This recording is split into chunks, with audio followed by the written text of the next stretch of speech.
Doom is doomed. All this and more coming up in This Week in Retro.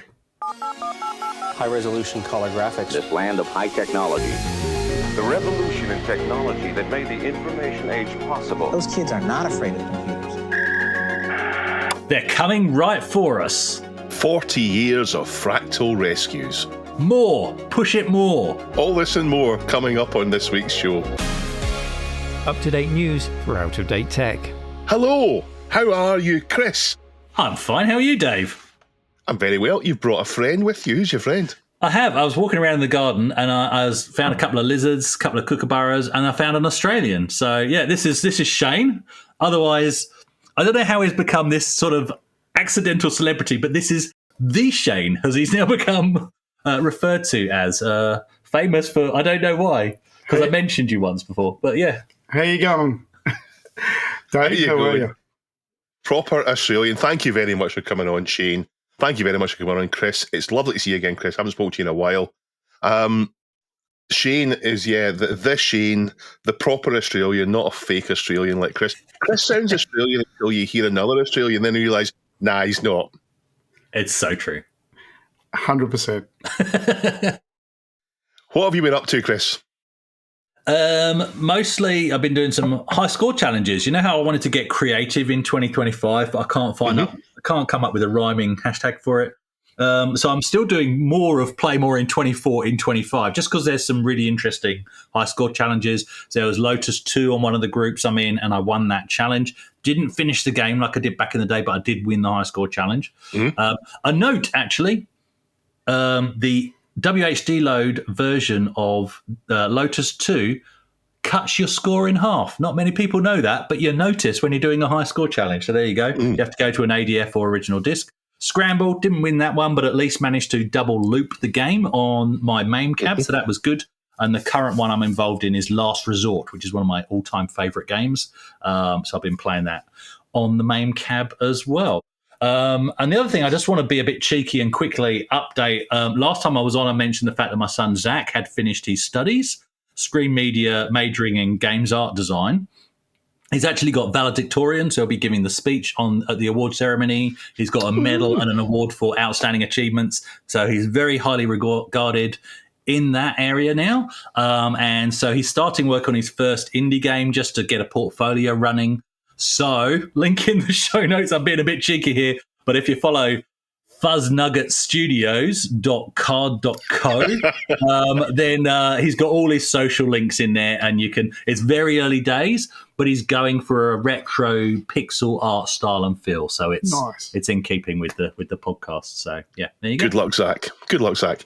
What have you been doing, Shane? Me, I've been celebrating birthdays this week and still collecting retro gear whenever I can. Mainly, I'm hooked on collecting 2600 carts at the moment. They're good fun to collect. They display well on the shelf, and I picked up my first Sony PVM as well. So nice! Yeah, you've got tons of systems, haven't you? I have quite a lot, probably about 80 plus consoles and microcomputers in my collection at the moment.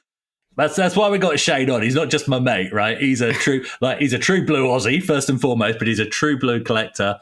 Massive, absolutely massive collection. But favourite system is obviously the Amiga, of course it is. What did you start off with, Shane? What was your first? I really only started collecting years later. Not so much collecting, but your first when you were a kid. Yeah, well, the first computer I ever played with was would have been the CPC 6128. So Mum and Dad bought one of them in about 1985, 86. That's what we had with the colour monitor. So that's one of my favourite systems of all time, I must admit. Yeah, mine. That was my first as well. Yeah, excellent. And I just so many good memories on there. I do have one, plus a 464 as well. And my first console would have been the Sega Mega Drive, I reckon. Would have been the first one that I bought myself in the 90s.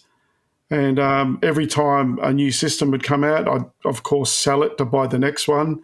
as you do. And that's what I meant. Like recently, I started collecting my collection again, all the stuff I used to have. So it's a huge journey, really. Cheaper than spending money on cars. Hey, Chris. Shut up! Don't talk about cars. I just blew my clutch. What have you been up to, Dave? I've been watching a video, and you were in it, Chris. It's a fantastic video. It's Chris, for anyone who doesn't know, managed to get an arcade cabinet for 35 Australian dollars, which is, I think, is about 20 quid, maybe?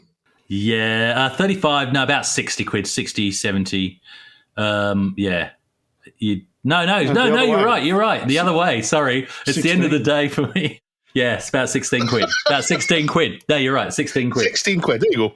Yeah. And it's a full-on MAME cab. It doesn't look terrible, although it is a MAME cab. It's not an arcade cab that's been converted. This has been built for it. It's got a CRT inside it, and it's got an old computer in it. You got it as a shell, and it happened to have the stuff inside it. And I was watching your latest video, and it's fantastic. It's when you clean it up, and the actual output of that, the final thing that you've got when you clean it up, looks pretty good in the dark. Yes, in the dark. Absolutely. It looks legit, though, doesn't it? Yeah. Yeah, it does, yeah. And you've picked up this idea of, I'm not going to spend any money on this. I'm going to use what I've got in the house, electrical tape, glue, whatever is in the house. And that's great. I absolutely love that, because what you've managed to get from it is good enough to go on, but there's more you can do. You could take, I don't know if you've got any T-cut in the house, and imagine you have. You could use T-cut on that and the scratches and the perspex. You can get that out. True. You'll find absolutely. something to do with the top of it. You'll do great. You'll fix your joysticks with contact cleaner. All the stuff you've got in the house from working in cars. Yeah. And that's it. And just to clarify, I mean, well, it was thanks to Shane, because he was the one that spotted it at the local tip, right? And clearly the guys at the tip, I need to thank them as well, because they didn't realise there was a PC and a CRT in it. So thanks for that. And the X-Arcade joystick, which is worth about $250 anyway, that was in it. But that particular video, it was just that one video. How good can I make this look for $0? Going forwards, I'll spend money on it, because I wanna get a vinyl printed for the marquee and for the surround on that piece of glass. Yeah. I now do think I need to polish that glass, like you said, because those scratches are starting to annoy me as I look through them. Right. But the rest of the cab, I mean, when you look at vinyl printing, it ain't cheap. So that'll be an optional extra. Do I put a graphic down the side of the cab, or do I leave it black with a bit of patina? So I'm excited about it. Yeah, if I got my wish with what you do, you'll do everything you can without spending any money and say, right, that's me. There is no more I can do without spending any money. And now I can spend some money on it. Now I can do it. That's a good thought going forward. I don't know if you can see on the screen behind me, and I'll put a for those listening, I'll give a photo to Duncan to put in, which you still won't see. But that's basically the inside of the X-Arcade joystick, because I have now got to the point of I need to take the back off, and I need to actually splay right on the micro switches.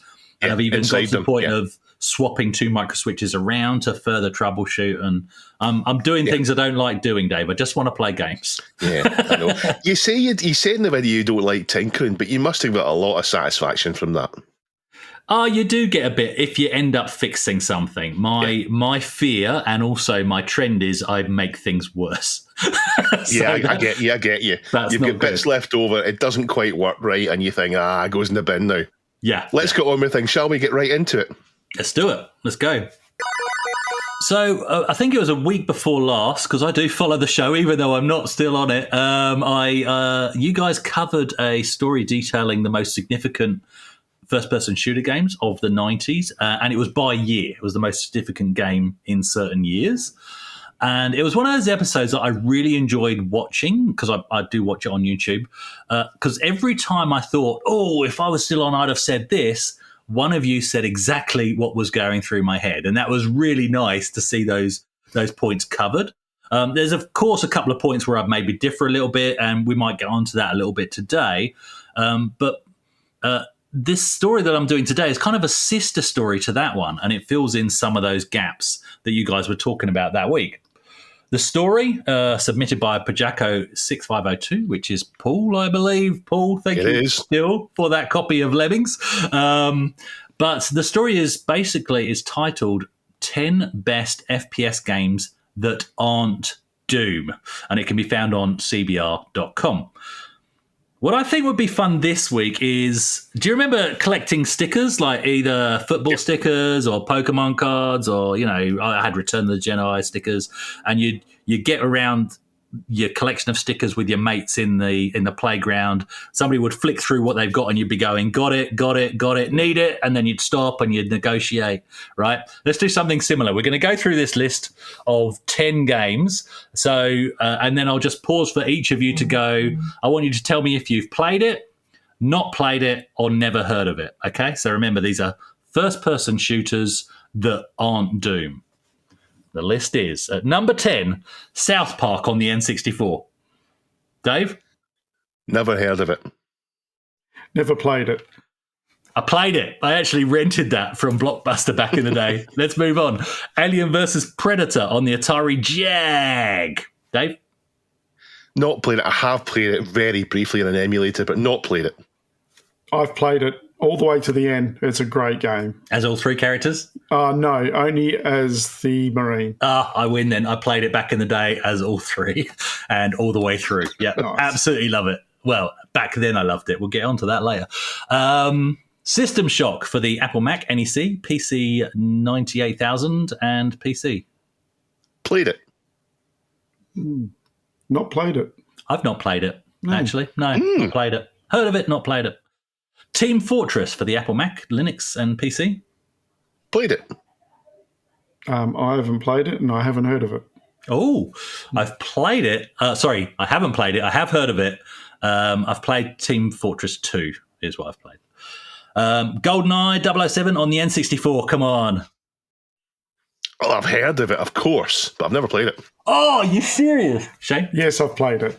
Played it. Yeah. Great game. Played it. Clocked it. All of that. Marathon on the Apple Mac. I've heard of Snickers. No, I have heard of it, but only because people talk about it as every time you mention FPS list, they say, oh, the Apple Mac had one. I've never played it. I've played it, of course, and I actually own a copy on the Apple Pippin console. Is that one that you had set up at one of the Porg meets? Yes. So I've played it then. You've played it. And that's the precursor to Halo, really, isn't it? Because it was done by Bungie. Done by Bungie. Yep. There we go. I played that one, even though it's on a... Is it good? Does it stand up? Or is it just mentioned because it's a Mac only? Yeah? Oh, so you go, because you own the game. It did. I think I enjoyed playing Part 2, Marathon 2, over Marathon 1. But it wasn't bad. It has aged more than Doom has, I think. Okay. There's something a bit primitive about how it runs. It's not super smooth like Doom was. From what I remember back in the day, anyway. But yeah, that's not too bad. And yeah, cool. There wasn't many good games on the Apple Pippin, that's for sure. It was interesting to see one, though. Shane's actually the founding member of Porg, by the way, so that's hence the connection. That's how we got to know each other. Duke Nukem 3D on the Apple Mac, N64, PC, Sega Saturn, Sony PlayStation, etc., etc. Never heard of it. I played it, of course. Yes, I've absolutely played that to death, that game. I love it. On PC. Nice, yeah. Played it on PC, played it through, played extras, created my own maps for it, downloaded external maps from the internet back on the day during dial-up days, including the penthouse level. Anyway, Turok on the N64 and PC. I played it in PC. Yeah, Dinosaurs. N64 for me. Yep. Yep, Dinosaurs, N64 for me. It was great. Yeah, especially if you play multiplayer and you're Velociraptors chasing everybody down. Unreal on the PC and Mac. Of course, I played it. 100% played it. Yeah. Great game. Played it, never finished it, actually. I need to finish that. And made maps for that as well. More for Unreal Tournament. Half-Life on the PC is at number 1 on this list. PC, Sony PlayStation 2. Dave? I've played it, of course. Yep. Not played it. I know that's sad, but I have not played it. Wow. Well, Did you play it's a Counter-Strike? treat waiting for you. Yes. You play Counter-Strike? There you go. Yes. You played Half-Life. That started off as a Half-Life mod, didn't it? True. Yeah, it's a great game. It's waiting for you. There's a good story for it. It's waiting for you to play, and it still stands up. So that's a wee treat for you at some point to do. Yeah, okay. Yeah, I agree. Okay, so thoughts on your list, Dave? And actually, is there any swapsies? That's something you used to do with the sticker albums. So anything that, if you could substitute a game on this list for something that's not there, what would you do?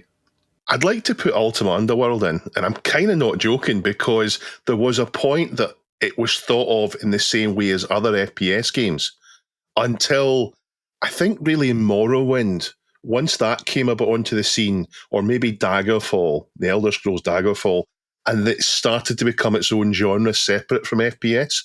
I'm not really sure now it counts as an FPS. At one point it was talked about the same way. Although I will say that action role-playing games are heading straight back towards the FPS formula now, and Fallout 4, for example, being almost there with a kind of looter-shooter mechanism. I would like to put Heretic or Hexen in, one or the other. I think there's a little bit of a lack of the kind of medieval thing there, so I'd like to put that in. I do like Rise of the Triad because it's got an immense sense of fun. About. Yeah, it knows it's having a laugh, and it's fine with it. And also dog mode, but just that sense of silly fun with it. And I do think Half-Life 2 is better than 1. That's not a hill to die on. You only want to have one of them. If you've got a top 10 list, you couldn't have both of them on it. And there's no id games at all. Was that part of the rule? Was it not just no Doom, but no id? It didn't. Because where's Quake? I don't think. Yeah, where is? That's a good question. Yeah, Quake was great, wasn't it? Yeah. And this is where I quite like this corrects something that I would have jumped in if I was on that episode 2 weeks ago, whereby, yes, Quake was quite rightly the game of the year that was mentioned because it was technically more advanced. But in my view, and we've all smiled when the game's been mentioned, Duke Nukem 3D, and I'm going to say it, was a better game because it was just had a better storyline, nicer levels, more action, more fast-paced. In my view, what makes a game? Is it the fact that you've gone 3D poly, but you've only got one or two monsters per area because that's all the machines can cope with? Or is it because it's fun to play? So I would lean more towards Duke Nukem 3D, which always seemed to just sit in the shadows of Quake in that year. So yeah, and I think because Duke 3D was not as advanced as Quake. Quake was a clear step forward. Quake felt a bit deeper. It was a bit of a slower game than Duke 3D. Yeah. But Duke 3D is tremendous fun. It's so much fun. Oh, excellent. What about you, Shane? What are your thoughts and anything you'd swap out on the list? I don't know. I mean, there was one that comes to mind that that's nostalgic for me back in the old 486 days was that game by Apogee, City of Gold or something. It's I remember an Apogee game, but it wasn't City of Gold. It was... Yeah, I think it was called City of Gold. I just can't think of the full title of that one. But it was a very basic first-person shooter, like on par with probably Wolfenstein 3D. So, yeah. I do like the older games. I'm trying to think. Gets your imagination going, I reckon. Yeah. We missed out Dark Forces. Do you know what? My son Luke, who's a massive Star Wars fan, but not a big retro gaming fan because, Dad, what are you doing? Right? But he's recently played through Dark Forces and Dark Forces 2. And, of course, there are some things he could pick holes in. Part of it, part of it, I pointed out, well, you're playing in the wrong aspect ratio, mate. But the fact that all the doors were square, no, they're not. You just, you wrecked it. But he actually really enjoyed going through both of them and appreciated, got into appreciating them from the context of the time. It's interesting that those aren't listed. That's a very good point. Yeah. There's only 10, though. I mean, you've talked about swapping them out, and what we've talked about is the games we'd want to put in. We haven't talked about the games we'd want to take out of there. I mean, it's difficult to say any of that top 10 shouldn't be there. I mean, South Park, maybe, Marathon, Turok. Are they the weakest ones? I mean, Marathon now holds significance. I don't think you could take out Turok because of Turok 2. Turok 2 was a good game. The hitboxes in Turok, by the way, were terrible on the N64. I'm picky about those kind of things. I think you'd have to pull out South Park if I was, much as I love it, and I'll get to that as I close, but that would be the one that I would pull out for me. Yeah, absolutely. Did you find that Apogee? Because I know there was an Apogee first person. It was like Wolfenstein, I remember, but I don't remember it being called Cities. People in the comments and on the Reddit, they can tell us, they can correct us. Yeah, that's this week's question. It's called such. Yeah, because wasn't it before Wolfenstein? That's how I remember the story. Yeah, and that's the sort of untold history of FPSs. Yeah. Dave's going to go on a search. Let's see if he can find it before I close off the story with the fact that I'm not going to find it. I'm not going to find it. Never mind. Okay, Never mind. That's fine. I love that some games that need a mention are on this list, as they weren't in the list from 2 weeks ago. Duke Nukem is rightfully back on the throne. Yes. And I'm sorry, but when I saw the list start with South Park on the N64, I just had to cover this story. It's an FPS, of course, otherwise it wouldn't be in the list, and is in the South Park world. It heavily references the episode where they're trying to justify hunting by shouting, "It's coming right for us," before they shoot at anything. And it features some crazy weapons and pickups, including a cow launcher and Mr. Hanky the Christmas poo. Mr. Hanky. It's insane. I love it. I love it so much. But I am a little bit gloomy, as Gloom on the Amiga once again did not get a mention, and neither did Alien Breed 3D 1 or 2, which are actually respectable games if you bother to play them, or any Amiga first-person shooters for that matter. Now, I know that Gloom is not Doom, much as Amiga fans would like it to be, but it sure as hell is better than AVP on the Jaguar. We are sponsored by PCBWay.com. Thank you very much for sponsoring us. PCBWay are what, Chris? What do they do? They PCB things. That's right. Yeah. In their way. They're a PCB manufacturing company, been around for 10 years now. Inexpensive. They do lots of things, CNC milling. They'll build your PCBs for you. And importantly, they have the shared project lab, which will allow you to find little projects to do or big projects. They'll print it off for you on a 3D and their fabrication things, and they'll send it to you. Injection molding as well. They do. And 3D printing. Yeah, they do. So my next project is going to be a Sega Neptune. Oh, yeah, cool. I'm going to build one because they can injection mold. That was the unreleased one, wasn't it? Yeah. I've got a spare 32X. I'm just going to get a Mega Drive Model 2. Yeah. And I'm going to slap them together. Because was that all the Mega Drive add-ons in one system? Is that what the Neptune was? It was, yeah. The only thing that was missing was the Mega CD, but right. It still had the slot on the side. You can plug it into one. Yeah. LucasArts are famous for two big things, I think. Star Wars games and point-and-click adventures. And they were extremely good at both and well-received, I think. And they're not... it's not a secret that people love these games.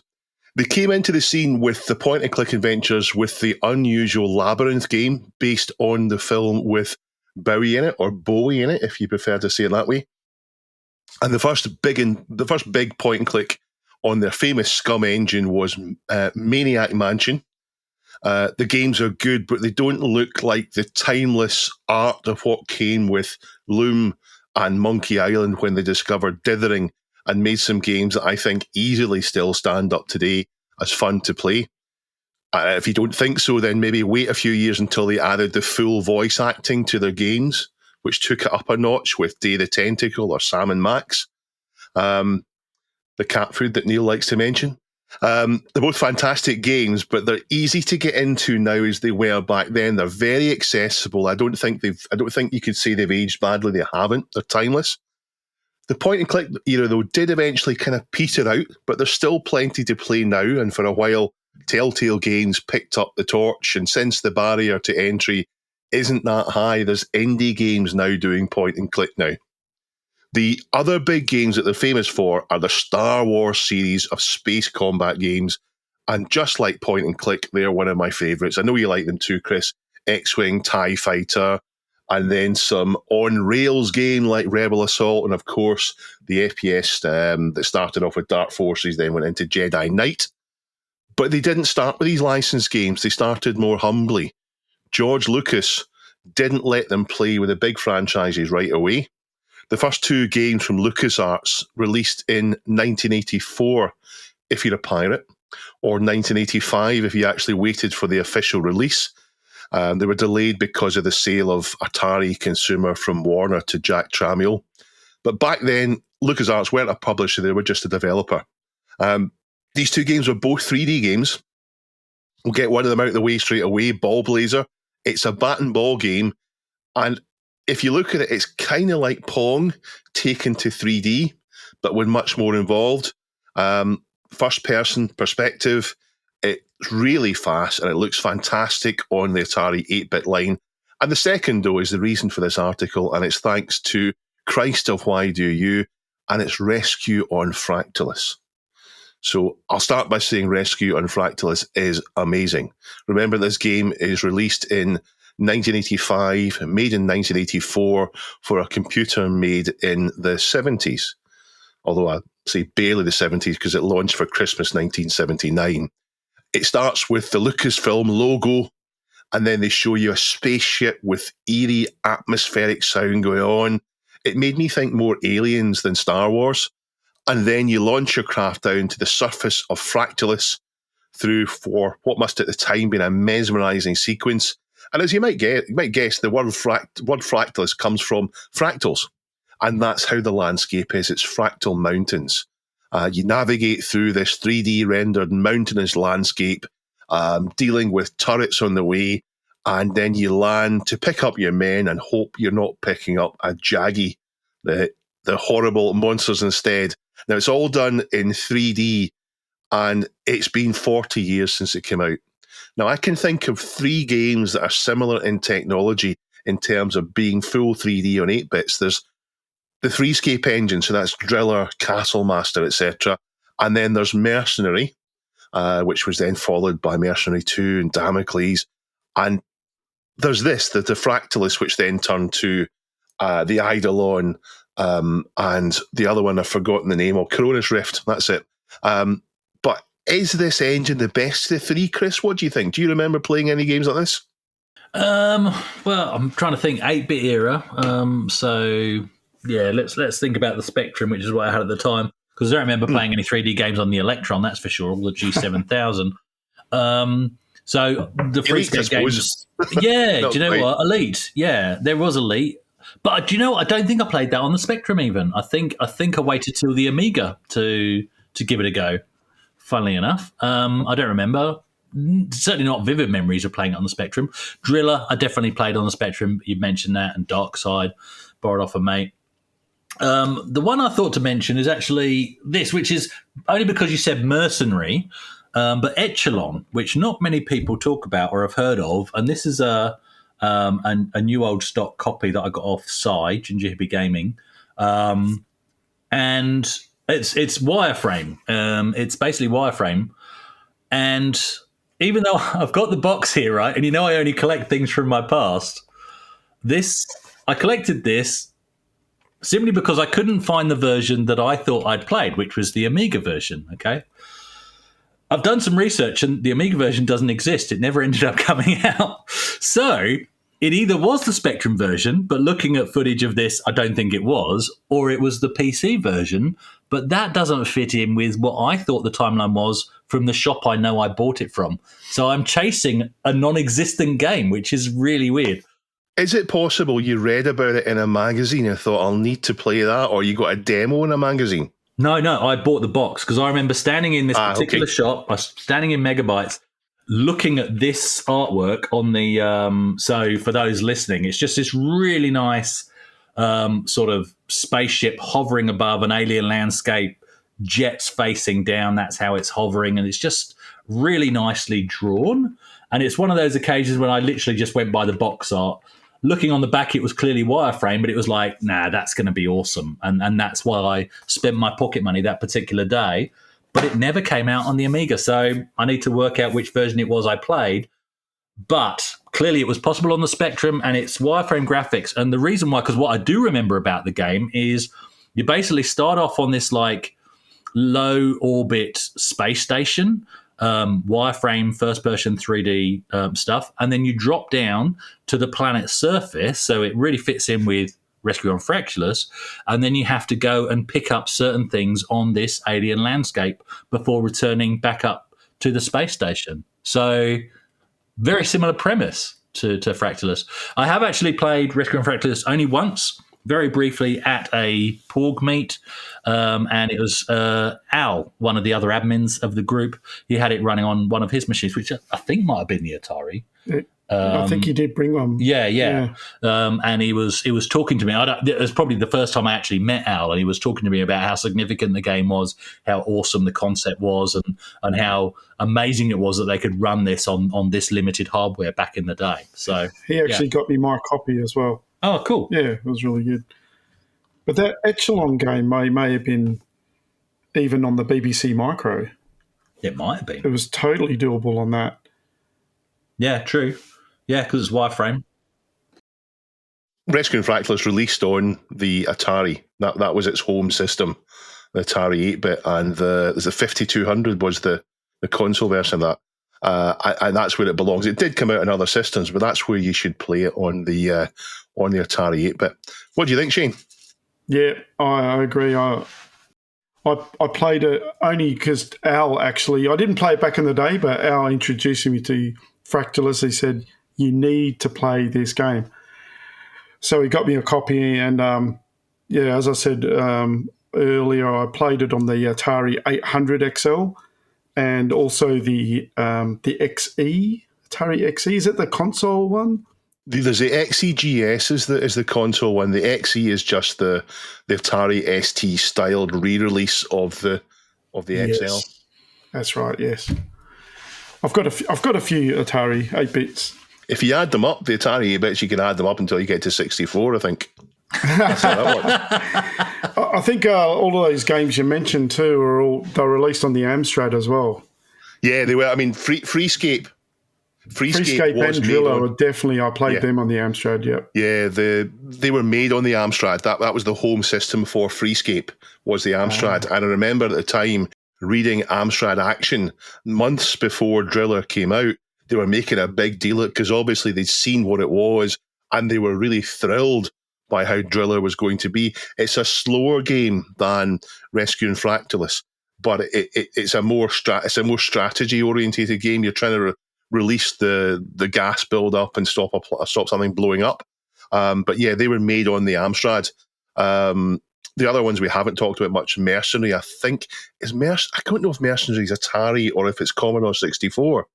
I can't remember which one of the two it was the home system on, but that doesn't look as spectacular as Rescue on Fractalus does, but it's a much, much bigger game. It's an open world game. I played Mercenary on the Amiga, which, I mean, it was more than capable of running that because they kept it wireframe. It would be nice to see maybe a rendition of that with flat shade or texture maps or something, actually, Mercenary. That'd be a nice project. Did when they went on to the sequels to it. Did you play Damocles? No, I've played it briefly, but I need to. It's one of those games, because I loved Mercenary so much, I want to finish the second city, which I've never finished. Got you.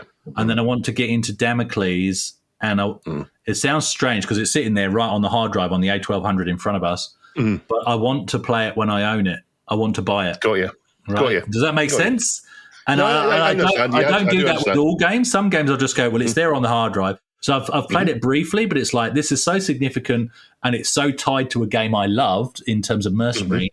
I want to own it, and that's when I'll play it. So, yeah. Yeah. No, I get that. I get that. Damocles is great. It does feel very lonely, though. It feels as if you're the only person in an abandoned solar system. It's a bit strange that way. It's been 40 years, and if you've not been to Fractalus, then it's worth treating yourself to a visit, just even if it was 10 minutes just to see how it feels. For me, though, I didn't play it back in the day. It was the Eidolon that I played on my CPC. I got a budget re-release of the Eidolon. The Eidolon was Fractalus, but flipped upside down. You were exploring caves in a kind of steampunk engine looking for dragons, But instead of fractal mountains, they turned it upside down and you had fractal caves. And it was fantastic how it looked. I bought it better because it said dragons on it and exploration on it. It was great. So, yeah, happy birthday, Fractalus. Give it a shot if you haven't already.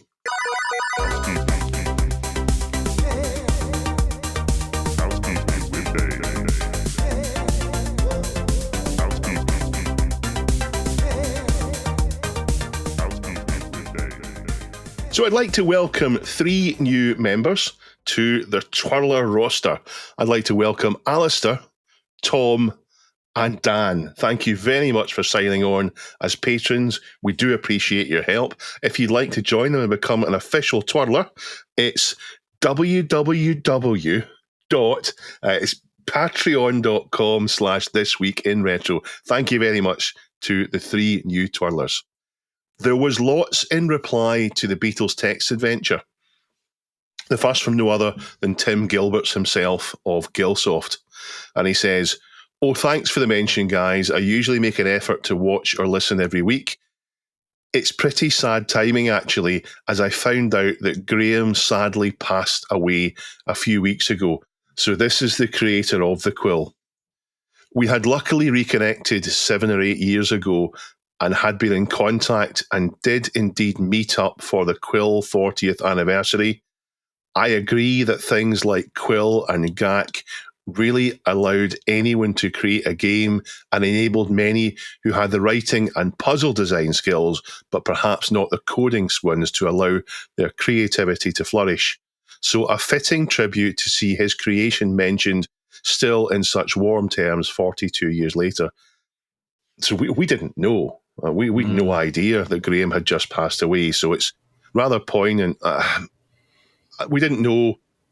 Graham Yendall is the gentleman who's passed away. I was sorry to find out. Thank you, Tim, for letting us know. And it's humbling to hear what we say described in that way. It's entirely accidental, but perhaps appropriate. Now, a few people commented on the idea of a link between the name of the Beatles Quest company, Number 9 software, and a Beatles song. Now, I made a big deal of this being a link to Level 9 computing, and I'm still certain that it is, because you couldn't make a text adventure in the UK and not know about Level 9 computing. So I'm definitely not wrong in that. But people rightly pointed out that you can't be a Beatles fan and not know about the awful track from the White Album, Revolution 9. A Yoko Ono bit of nonsense. I always stop the album when it gets to that bit. Now, people haven't let me know they hate the song. It's me saying that. But they have let me know, how can you not notice that, that there's that Revolution 9 and they're called Level 9? So, yeah, that makes sense. I think, though, maybe both of them are inspired ultimately by the phrase Cloud 9, perhaps, which just means utopia, and I think comes from Chinese mythology where there's 9 heavens, and in Taoism, the 9th is the closest to enlightenment as you go up through the heavens. There you go. I think that's what it is. So I think maybe both are right, but it's definitely, they can't have not known about Level 9. The Retro Collective bundle, so this is the bundle of amazing stuff that Neil has put together, is doing really well. It's just past £20,000 raised, which is 25,000 American dollars, or an undescribable number in Australian dollars. It's not just to raise money, though. It's got some fantastic games, some books, magazines, videos, music in there. So there's actually lots for your money in there. Give it a look if you haven't already. It's in the show notes. There's been a response to the on the 3rd of February from the UK government to the petition Prohibit Publishers Irrevocably, he says, disabling video games that they've already sold, in which the summary of the government response is, there are no plans to amend UK consumer law on disabling video games. Those selling games must comply with existing requirements in consumer law, and we will continue to monitor the issue. So what that really means to me is that they're saying that existing laws are good enough and they must be followed and pursued to force retailers to honour their commitments. And there's 2 paragraphs I want to read from the longer response.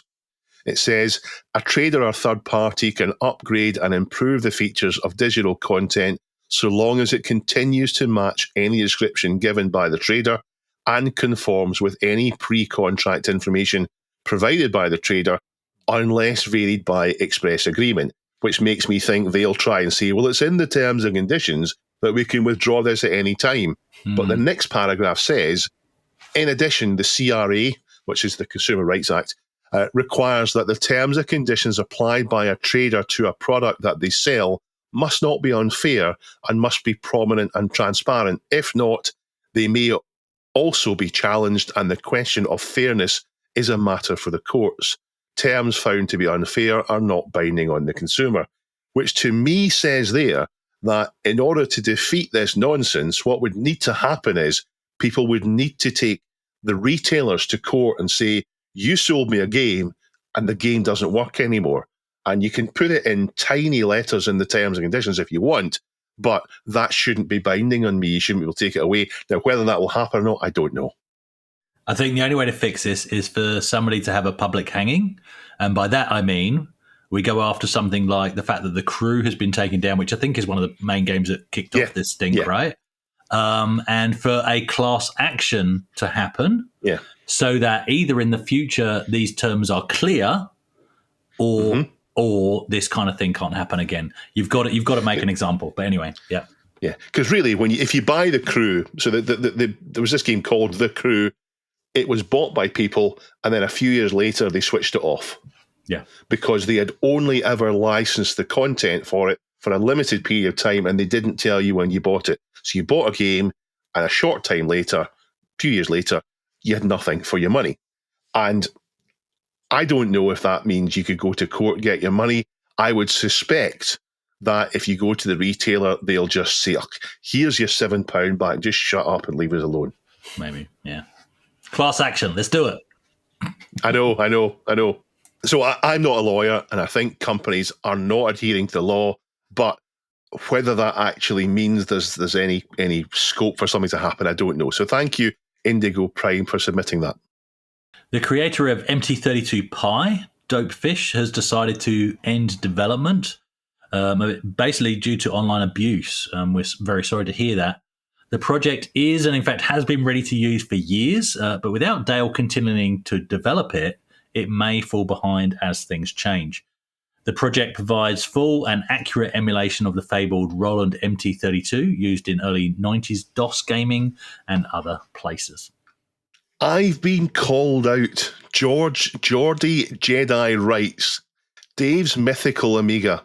Dave loves retro, Dave loves Atari, Dave claims to have an Amiga. We've seen a few photos of this mythical Amiga, but I'm not convinced. I think we need to see Dave using his Amiga. Can we see photos of you next to the Amiga? Photos of you using the Amiga? Video of you using your beloved Amiga? The specs and setup of your Amiga? And what do you use your Amiga for? Well, he also says, finds off, hey Dave, show us your Amiga, man. Bonus points for photos of Dot and Johnny using the Amiga. Well, I'll answer some of that. It's an Amiga 1200 with a terrible fire 1260, which has a revision 6060 in it. Yeah, it's a full fat one. Also has a Solus in there, which is the LED thing that responds to sound. It's in a black Checkmate case, and I put an Amiga 500 keyboard into the Checkmate keyboard shell for it and rewired the DIN and LEDs so it all works to a pin header added on the 1200. I've also got a new old stock Gateway black 17-inch CRT, which matches it just perfectly, and the black tank mouse from the Kickstarter, really recently, the wireless one. And finally, I have sound going through Bass MX, so you don't get the horrible stereo separation, Chris. Carry on. And a nice pair of black Logitech speakers, so it looks great. I play Killing Game Show on it. That's about all. I do have this. This is what I intend to install the operating system onto. It's a little SD card. I bought a special Lexar High Endurance one, so that it lasts forever. And I'm going to install the operating system from CD on it properly. And then I will install games one by one as I go to use them. There's lots of RPGs that I'd like to play on the Amiga eventually, but as usual, I never have time to do all these things. Yeah. less time than what I want, at least. Dot and Johnny will sit with me when I play games. Dot is right beside me just now, and you can't see her because she's right down there. They will sit with me, but they don't have any interest in playing games themselves. I don't imagine they would unless it was a little fluffy, squeaky animal they could kill, or it was a treat they could eat. Don't play captive on it because you won't be able to hear where the enemies are coming from because of your base MX. So Base MX doesn't do that. The base MX will still have it. I know how it works. It's the bassy sounds, isn't it, that get centered. I know it. Kunk on computers. This was submitted by Various Hunt 9110. And in the show notes, so a little bit behind the curtain, Dave's put, if you don't know what this is, Chris, then pass it back to me. Did you know what you were writing there, Dave? Because you know who Various Hunt 9110 is. Is that you? That's the other account that I keep forgetting I've got until I log into a different machine, and that's I submitted this. So it's a Philomena Kunk.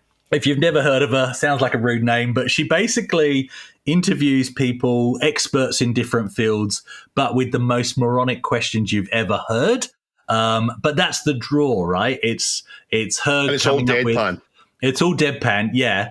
And so the comedy draws you in. But actually what you get in the responses from the expert are good facts on that particular topic.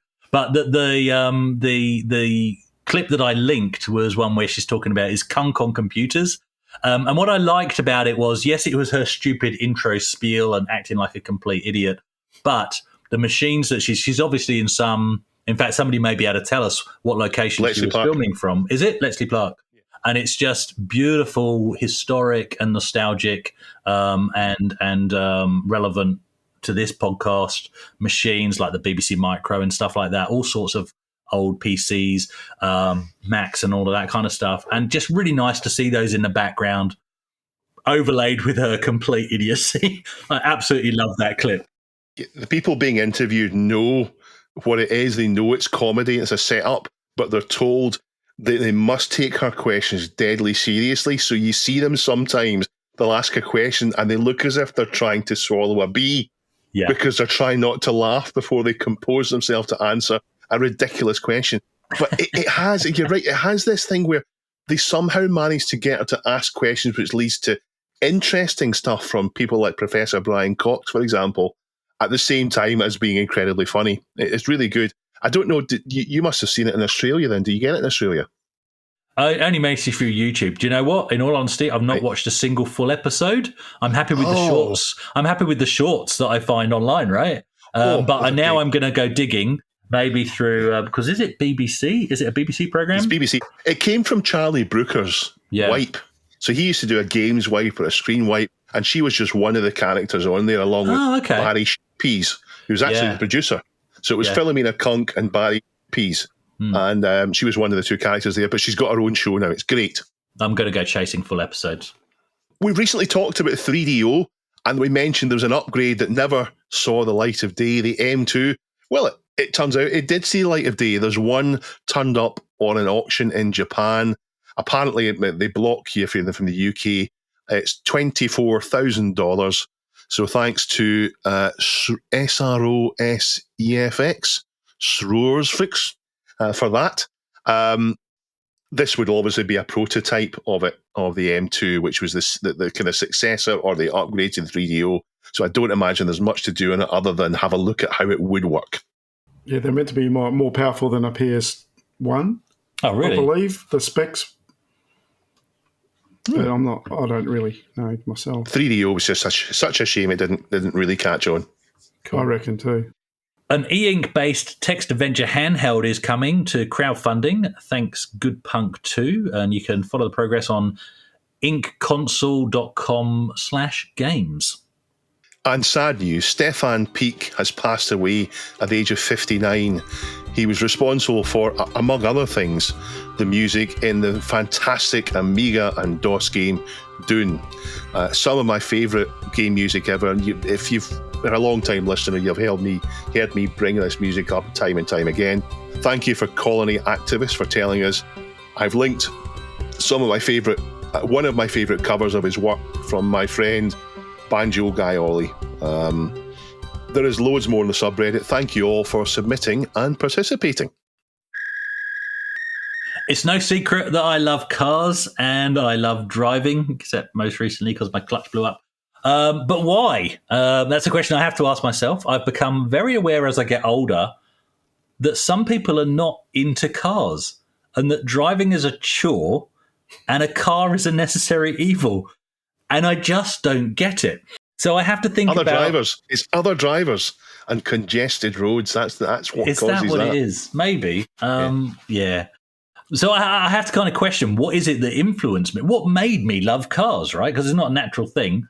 So a few things crop up into my mind. TV shows from back in the day. Dukes of Hazzard, Knight Rider, A-Team, all the crazy car chases you got in those 80s shows, which were just fantastic. Movies like Cannibal Run, Smokey and the Bandit, etc., etc. Absolutely loved it. Also, actually, I'll throw in there James Bond. Once you get into the Roger Moore era and you've got things like the Lotus that turns into a submarine, for example, fantastic stuff. Toy cars, I was also massively into them, had a huge collection, wish I still had it, of Matchbox cars, Corgi cars, and Hot Wheels growing up. And then, obviously, it's games and just an obsession with driving on screen as my first go-to genre of gaming. If I played a game, I wanted the player sprite to be a car, even if it wasn't. Sometimes I would imagine it was, and I wanted to drive it, and I wanted to drive it fast. There have been so many awesome driving games throughout the years, and I'm trying to think what the first driving game I ever played was, and I can't put my finger on it. I don't recall playing any driving games on the Vectrex, which is the first console I ever played on at a very young age, or the G7000, which is the first one I ever owned, or the Acorn Electron, as much as I wanted to. So I think the first gaming experience probably would have been a very brief and terrible go at something in an arcade, probably some top-down driving game. And there were many back in the 70s and 80s. It would have been late 70s.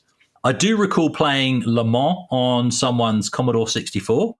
And if I went to somebody's house that I hadn't been to before and they say, let's play some computer games, my first question would be, do you have any driving games? I remember that clearly.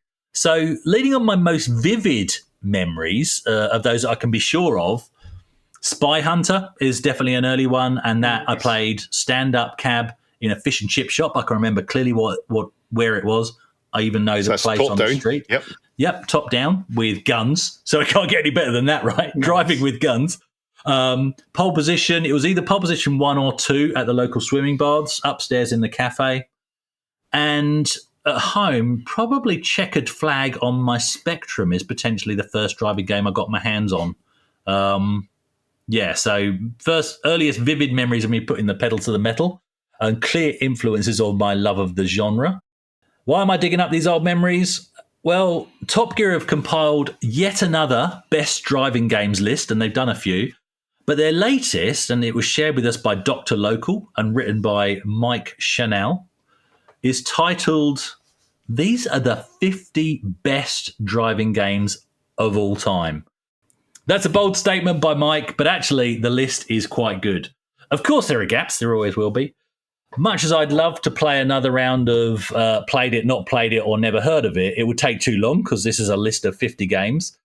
Keeping in mind, this is also a mix of everything from very, very early titles through to the very latest and greatest. So some of it's not in scope for a retro podcast, but Mike really does list some pleasing blasts from the past, including, and feel free to tell me on these if you've played them, guys, Supercars 2 on the Amiga NXT. Yeah, love it. Yeah, love it. Great car. Fantastic. Spy Hunter. Definitely. Yeah. Stunt Car Racer. Yes. Tremendous. Hell yeah. Tremendous game. Night Driver. Never even heard of it. Only played on the Atari. Never heard it. It's an Atari. Atari 2600 game. And it was really cool in the arcade because it had like this graphic like stuck to the front, which was the car. So it achieved graphics that weren't possible through an actual drawn-on element. And then the graphics of the road in front of you were in the background. It's a really cool game. Chase HQ. Oh, and sorry, on the Atari 2600, it uses the paddle shifters as the analog steering wheel. So, yes. Yeah. Really good game. Chase HQ. Love it. Same. Great game. Love it. what drew me to that was the fact that I think it was the first game I saw where there were sparks if you hit the inside of the tunnel wall, and little things like that at the time just blew you away, right? Pole position Loved it in the my arcade. favourite. Might be my favourite arcade game nice. for driving. It's so simple.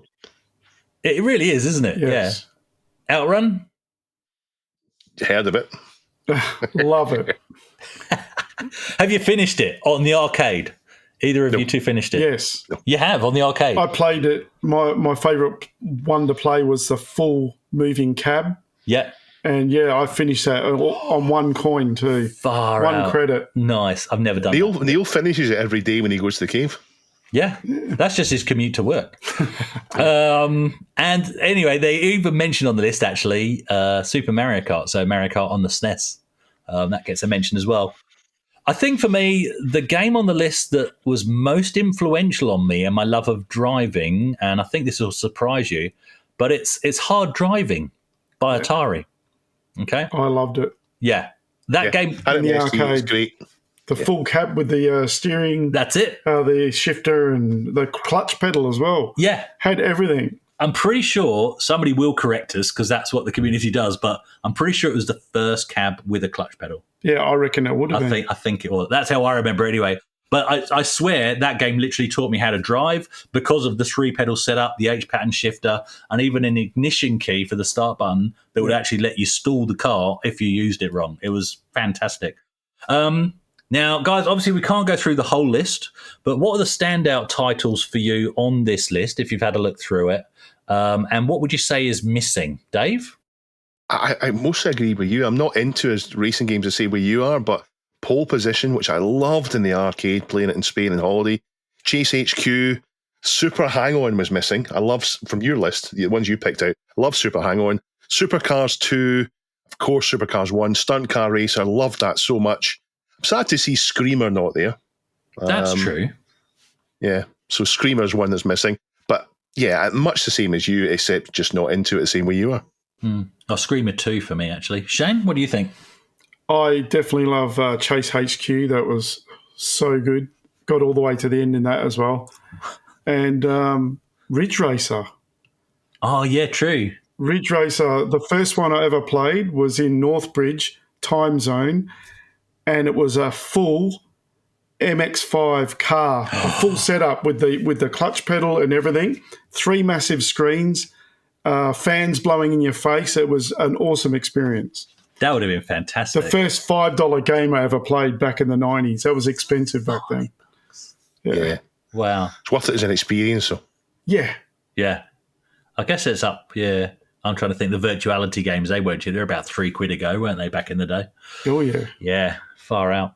I think for me, the two I would have liked to have seen represented are, and these are obscure picks, so I get why they're not listed, but this is a list of 50 games, right? So there's room. So there's room. Yeah. Yeah. But Turbo Esprit by Jarrell on the 8-bits, the Spectrum Amstrad and C64, it's often overlooked, but those that know it is possibly the first ever full city free roaming driving game, which when you think about the era is a very impressive feat.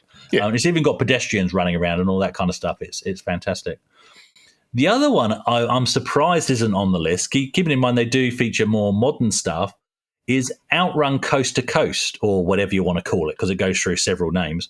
Yes, of course, the original was stunning for its time, but I'm going to put my reputation on the line yet again. But I'd say the updated iteration in Coast to Coast is just so much better.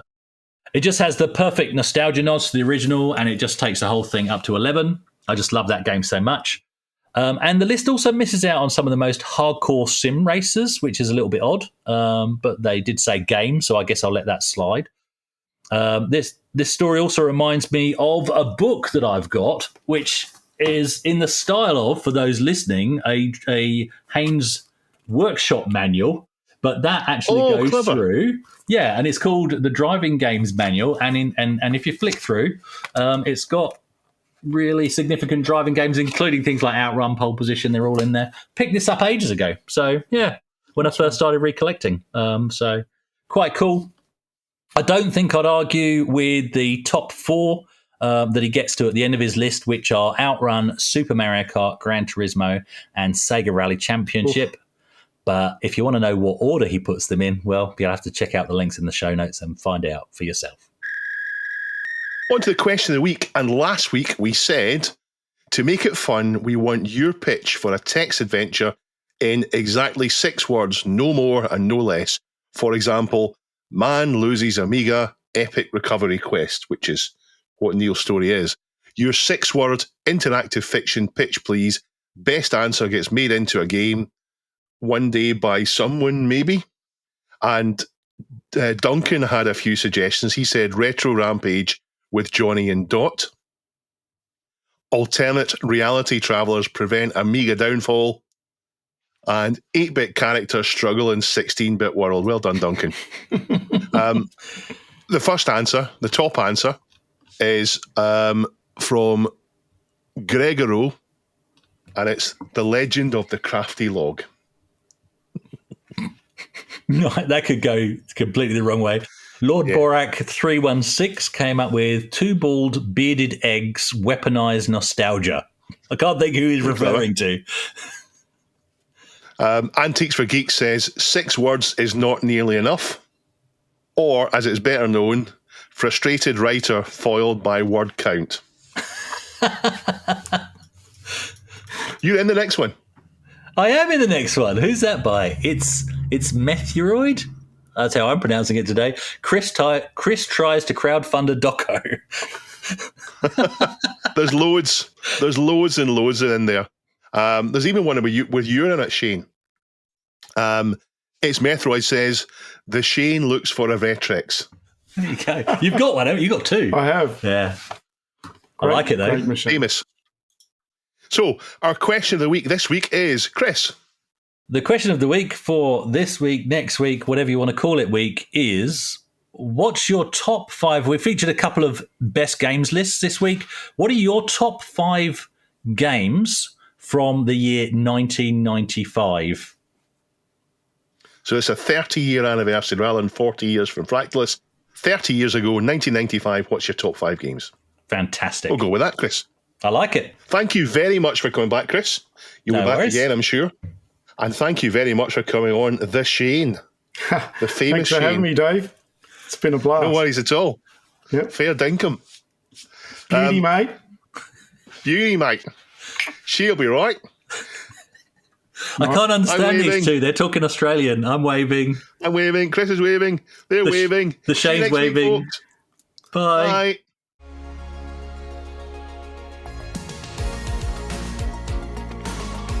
This Week in Retro was presented by Chris from 005 Agema and Dave. It was produced by me, Duncan Styles. The podcast version of the show is available through your favourite podcaster, including Apple Podcast and Spotify. And the video version is available on the This Week in Retro YouTube channel.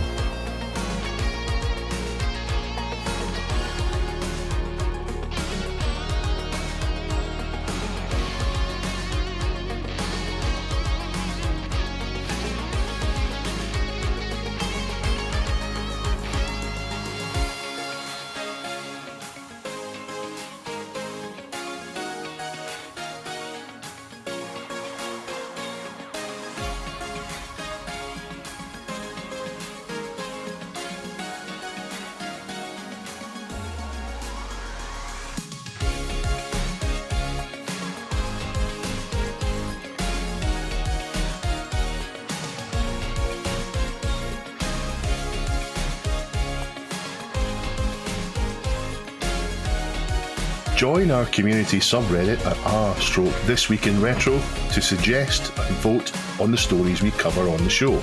If you watch This Week in Retro on YouTube, please give us a like and subscribe to help us reach new viewers. If you enjoy our show and would like to support it, then please check out the link to our Patreon page in the show notes or description. Thank you for listening, and we'll see you next time for more up-to-date news for out-of-date tech.